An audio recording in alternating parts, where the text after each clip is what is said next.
Listen up, you're sitting on the sidelines, you're watching the game being played, you see the points being scored and you're wondering, when is it my turn? Well, I'm here to tell you something, your turn is right now. The stock market isn't some exclusive club for the ultra-rich. It's not a secret society with a handshake you don't know. It is an arena. It is a field of opportunity, open to anyone with the guts to step onto it. This is your chance to stop just earning money and start making your money earn more money for you. It's about taking control of your financial destiny. You go to work every day, you put in the hours, you earn a paycheck, that's good, that's honorable.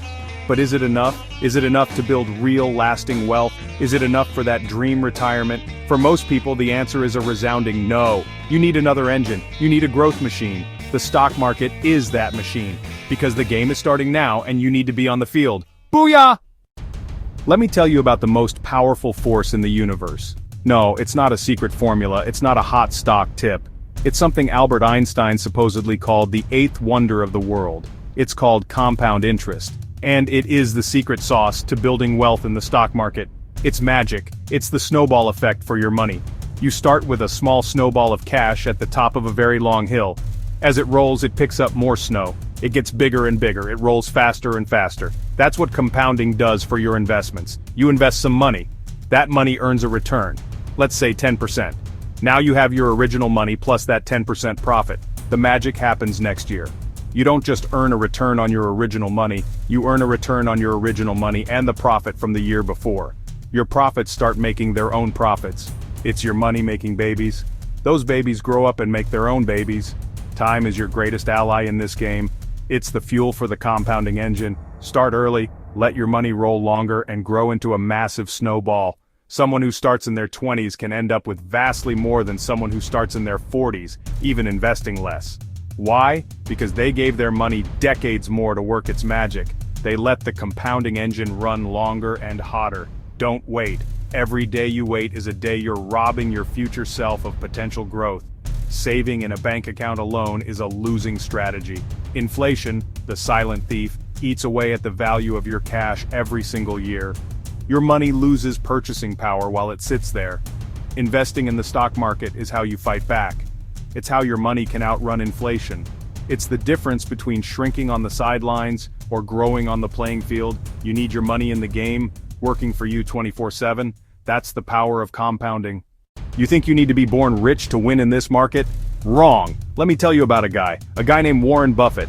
He's known as the Oracle of Omaha, one of the richest men on the planet. Did he inherit a massive fortune? No. He started by delivering newspapers. He bought his first stock when he was just 11 years old. He bought a pinball machine to put in a barbershop. He started small. He was obsessed. He did his homework. He learned about businesses. He bought good companies at fair prices and held them. He let the magic of compounding do its work for decades. And what about Peter Lynch? This guy was a legend. He ran the Magellan Fund at Fidelity. He took it from a tiny $18 million fund to a $14 billion behemoth. His philosophy was simple. Invest in what you know. He paid attention to the world around him. He'd see his wife or kids get excited about a new store or a new product. Then he'd do his homework on the company. He found winning stocks by just observing everyday life. He wasn't using some complex algorithm, he was using his eyes and his brain. He proved that you, the individual investor, can have an edge. These titans weren't gamblers, they were business analysts. They understood that when you buy a stock, you're not just buying a ticker symbol that wiggles up and down on a screen. You are buying a piece of a real, living, breathing business and employees, products, customers, a business that makes profits. Their success came from understanding the value of those businesses. They focused on the long-term potential, not the short-term noise. They ignored the panic and the hype. They stayed disciplined. They stuck to their strategy. Their stories should be a lightning bolt of inspiration for you. They show that success in the stock market is not about a fancy degree or a privileged background. It's about homework, it's about discipline, it's about having a long-term perspective. They started with the same tools you have available to you right now, a brain, a desire to learn, and the willingness to take that first step. If they could do it starting from scratch, then you have no excuse. You can learn from their principles. You can follow in their footsteps. Your own success story is waiting to be written. All right, you're fired up. You're ready to get in the game. But how? What's the first play? It's simpler than you think. Don't get paralyzed by all the options. We're going to keep it simple. Your first move is to open a brokerage account. This is like a special bank account for your investments. There are tons of great reputable companies out there that let you open an account online in just minutes. Don't overthink it.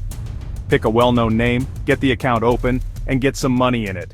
Even a small amount is a start. The most important thing is to get off the sidelines. Now, what do you buy? The talking heads on TV are screaming about 100 different stocks. It's confusing, it's noisy. So, let's tune out the noise. For your first investment, I want you to think about an S&P 500 index fund or ETF. What is that? It's like buying a tiny piece of the 500 biggest and best companies in America all at once. You get instant diversification. You're not betting on one horse to win the race. You're betting on the whole American economy to keep chugging along. And that has been a winning bet for over a century. Another fantastic strategy is called dollar cost averaging. This sounds fancy, but it's dead simple. You commit to investing a fixed amount of money on a regular schedule. Maybe it's $100 every month, maybe it's $50 every 2 weeks. It doesn't matter. You do it automatically, without thinking.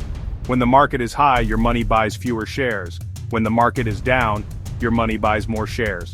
Over time, it smooths out the bumps and lowers your average cost. It takes emotion out of the equation. It forces you to be disciplined.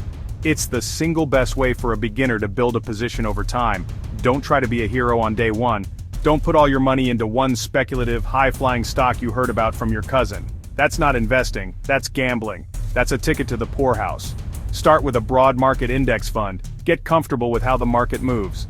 Automate your investments through dollar cost averaging. This is your foundation. This is your training ground. Once you have that solid base, then you can start learning about individual companies. But first, you have to build the house before you start decorating the rooms. Get the foundation right. The stock market is a battlefield of emotions. Fear, greed, are the two generals fighting for control of your mind. They will tell you to sell when everyone is panicking. They will tell you to buy when everyone is euphoric. Listening to them is the fastest way to lose money. To win, you need to cultivate an ironclad mindset. You need the discipline of a soldier. The most important tool you have isn't a fancy chart or a secret algorithm, it's your own temperament. It's the ability to stay calm when everyone else is losing their minds. Patience is your superpower in this game. Wealth is not built overnight, it's built over years and decades. It's a marathon, not a sprint. There will be days, weeks, months when the market goes down. Your account value will drop, it's scary, the weak hands will fold. They'll sell at the bottom, locking in their losses. But not you. You will be patient. You will remember that market downturns are a normal part of the process. They are opportunities. They are sales, allowing you to buy great companies at a discount. Patience allows you to see past the short-term pain to the long-term gain. Discipline is the brother of patience. Discipline means sticking to your plan. It means continuing to invest your $100 every month, even when the headlines are screaming recession. It means doing your homework on a company before you buy it, not just buying it on a hot tip. It means having rules and following them. For example, a rule could be, I will never sell a stock just because it went down 10%, or I will always do at least 5 hours of research before buying a new individual stock. Discipline is the guardrail that keeps you from driving your portfolio off a cliff. Finally, you need the will to win. This isn't a passive activity. You have to want it. You have to be engaged. Let's get one thing straight. You are going to make mistakes. You're going to lose money on a stock. It's going to happen. I've done it. Buffett has done it.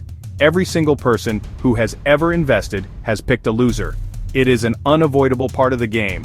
If you think you're going to be perfect and have a 100% winning record, you should quit right now. The goal is not to be perfect. The goal is to be profitable over the long run. And the key to that is learning how to handle your losses correctly. A loss is not just a loss, it is a tuition payment. It is the price of your education in the school of the stock market. When you lose money on an investment, you have a choice. You can get angry, get discouraged, swear off stocks forever, or you can do a post-mortem. You can ask yourself, why did this go wrong? Did I not do enough homework? Did I chase a hot stock without understanding the business? Did I panic and sell at the worst possible time? Was my original thesis for buying the stock simply wrong? Every mistake contains a valuable lesson, but you have to be willing to look for it. The biggest mistake investors make is letting a small loss turn into a catastrophic one. They buy a stock, it goes down, and they hold on, praying it will come back. This is called hopium, and it's a dangerous drug. You must have the discipline to admit when you are wrong and cut your losses. It's better to take a small, manageable loss and redeploy that capital into a better idea than to ride a terrible stock all the way to zero. Knowing when to sell is just as important as knowing when to buy. Don't let your ego get in the way of making a smart financial decision. Remember, your wins need to be bigger than your losses. That's the math that makes you rich. You might have 6 winners and 4 losers out of 10 stocks, but if your winners go up 50% and your losers only go down 10%, you are making a ton of money. You don't need to be right all the time. You just need to be right more than you're wrong, and make sure your wins are bigger than your losses. So don't fear the losses. Expect them. Learn from them.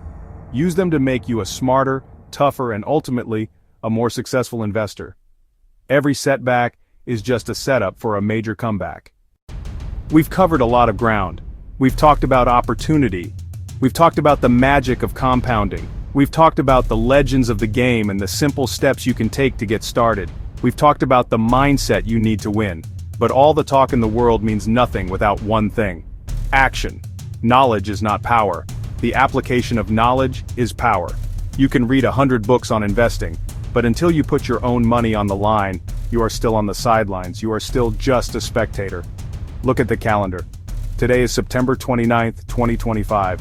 This date can be a footnote in your life, or it can be the day everything changed.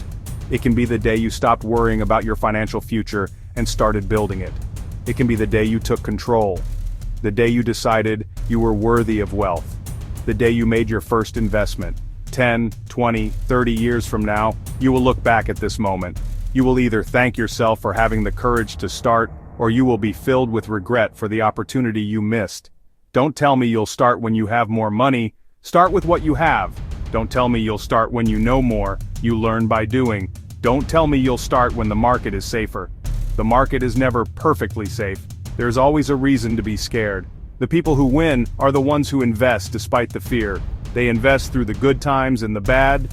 They are consistent. They are disciplined. They start now. The best time to plant a tree was 20 years ago. The second best time is today. So this is my final plea to you. My call to action. Get off the bench. Open that brokerage account. Fund it, even with a small amount. Buy that first share of an S&P 500 index fund. Take that first terrifying, exhilarating step. Your journey to 1,000 miles begins with this single step. Your journey to wealth begins today. Don't let fear or procrastination rob you of the future you deserve. The game is on. The clock is ticking. It's your move. Make it count. Your wealth journey starts now. Booyah! It's a powerful tool that can transform your savings from a lazy pile of cash into a hard-working army of dollars fighting for your future. This isn't about gambling. This is about ownership. It's about owning a piece of the greatest companies in the world. Think about the products you use every single day.